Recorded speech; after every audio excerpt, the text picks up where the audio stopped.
യേശുദേവന്റെ ഉയിർപ്പിനെ അനുസ്മരിച്ച് ലോകമെമ്പാടുമുള്ള ക്രിസ്തുമത വിശ്വാസികൾ ഇന്ന് ഈസ്റ്റർ ആചരിക്കുന്നു.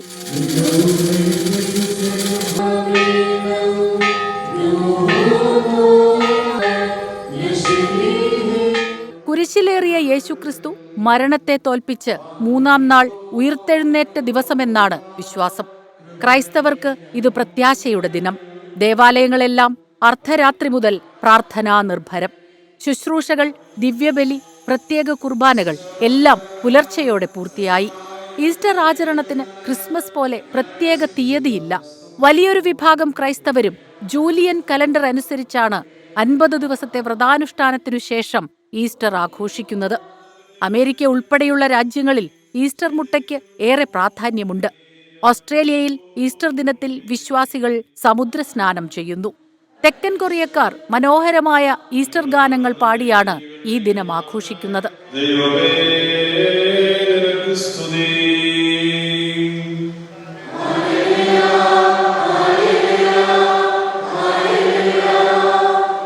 എല്ലാ പ്രേക്ഷകർക്കും സമാധാനത്തിന്റെയും പ്രത്യാശയുടെയും ദിവ്യ സന്ദേശം പകർന്നു നൽകുന്നതാകട്ടെ ഈ ഈസ്റ്റർ ദിനം.